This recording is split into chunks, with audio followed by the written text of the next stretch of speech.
All right, so I've got a couple more examples, and I just wanted to take a little break, and y'all can take a little break, and we'll start back up. So this shouldn't be a really long video. I just wanted to hit them and make sure everybody's good um, with a couple of these ideas, and we'll also get a word problem in here so you can see how that stuff works as well. Excuse me. Okay, so how about this one right here? F of x equals 1 over x plus 2. It's starting out with the stuff on the bottom, and we already know we're going to have a problem here, right? Because I've got that on the bottom, and sure enough, x can't be what? I surely wrote that down opposite of what I have on my paper too. I'm sorry. Let's I don't think it'll matter. Yeah, it's not going to matter. Okay, so yeah, on my paper it's an x minus 2. I must be getting tired. I'm sorry. So 1 over x plus 2. X can't be what? Um x can't be negative 2, right? Everybody agree? If I have a negative 2, I'll have negative 2 plus 2. That's a 0 on the bottom. If you need to take that out to the side and say it can't be equal to 0, set it equal to 0 and solve, you can. But x can't be negative 2. So in my head, I'm thinking, I bet that's where the bad spot is whenever I go, or I bet that's where the critical value is going to be whenever I take my derivative and set this equal to 0. Okay. So we're going to keep an eye out for that. Okay, so before I do anything else, I don't like the way this is written. I don't want to do a quotient rule if I don't have to. So I'm going to just rewrite it. I am not taking the derivative yet. I'm just rearranging this, and hopefully everybody is good with this by now. I'm going to move this whole thing to the top. When I do that, the 1 is times x plus 2 to the negative 1, right? Because the power on that whole thing is a positive 1 when it's on bottom. I move it to the top, it's a negative 1. Okay. Now I like taking that derivative better. Okay, so f is better than the quotient rule. If I don't have to, I will avoid quotient rule. Take the derivative of that, negative 1 multiplied out in front. I'm going to subtract 1. That's a negative 2. This is a chain rule, so I do need to come back here and take the derivative of the inside. But fortunately for us, what's the derivative of that guy? It's just a 1, right? So pretty much I can ignore that, which is good. Okay. So here I am. I've got this going on. That's my derivative. I'm going to set that equal to 0. 0 equals negative. I can dump that, right? The 1. X plus 2 to the negative 2 power. Okay. Again, I've got to kind of get this x by itself. I'm trying to solve for x. I can divide both sides by a negative or multiply both sides by a negative. It doesn't matter. The negative will go away. 0 is neither positive nor negative, so it doesn't matter. Okay. But I want to get rid of this negative 2, and I'm thinking, what power can I raise that to? And hopefully everybody's okay with that's a negative 2 over 1. So I'm going to multiply it by negative 1 over 2, right? The negative and the negative will go away. The 2 and the 1/2 will go away. And the new exponent is a 1. Okay. And does it matter whenever I raise the 0 to the negative 1/2 power? No, because 0 to any power is 0. So what I've got here is 0 equals x plus 2. Okay, whenever I solve that guy for x, I'm going to get x equals negative 2. Lo and behold, that's my critical value. It's also a spot that's bad in the slope right there, right in the domain. Domain is undefined here. Okay, so when that happens, the domain is undefined. That's a spot I cannot take the derivative at that spot. I can take the rest of the thing's derivative, but I can't take that particular point's derivative. It's undefined. Okay, it's a bad spot in the domain. All right, so here we are. We say we can't do that. It's not defined there at x equals 2. We need to do our sign chart. So the steps are still the same, even whenever we get something weird coming on here. Okay. Um, so don't freak out on that. It's a -2 here. I'm looking at my notes going, these are useless because I picked the wrong, I wrote it wrong originally, right? Okay, so this guy does not exist in my f of x. So just remember that it's undefined there. So I need a value on the left hand side. I'm going to pick -3 and 0. Okay. Whenever I put in 0 into my derivative, let's come back up here. Let's find my derivative. Let's use here. I've got f prime of x. I'm just rewriting negative x plus 2 to the -2, right? If I put in a 0 here, I get 0 plus 2 is 2. 2 to the -2. That's going to be, remember, this negative makes it a fraction. So that's going to be, let me show you.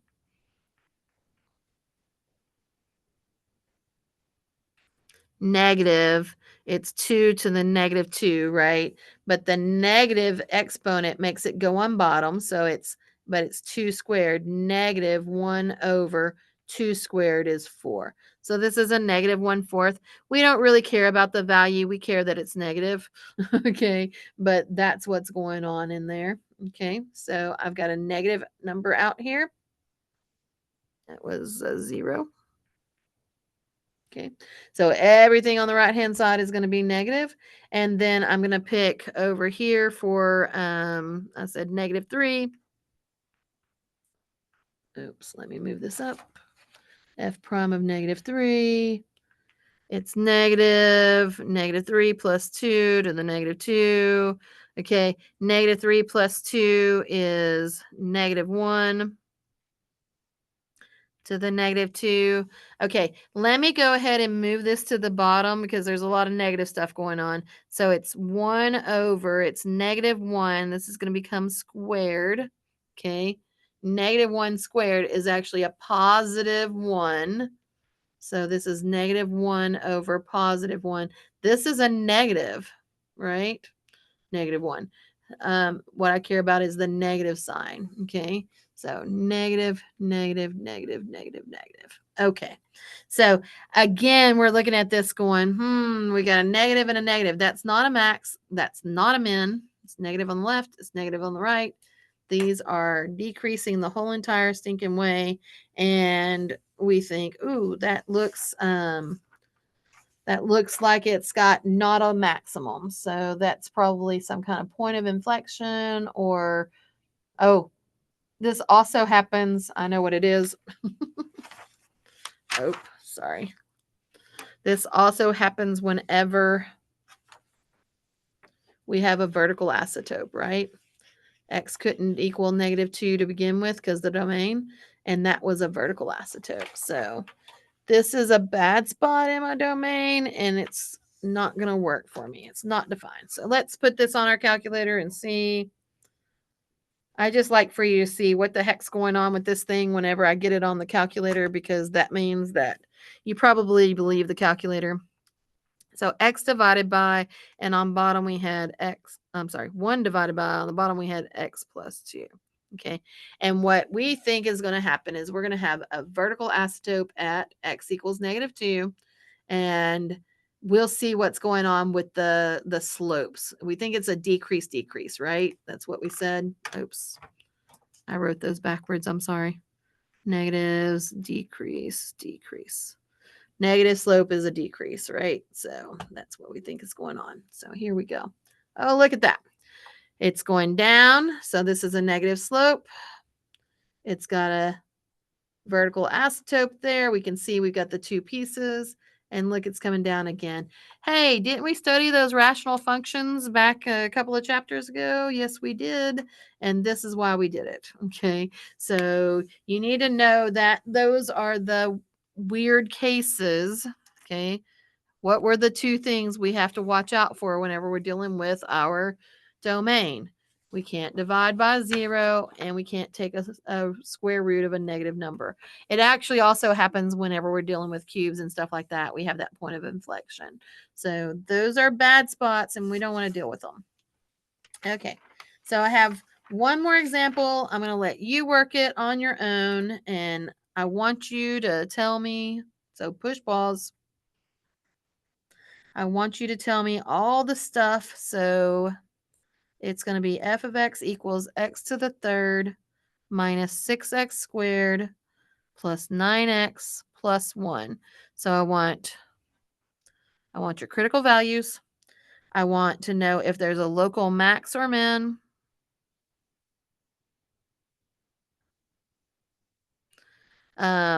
If you can give those to me as points, that would be great. And I want you to sketch it out.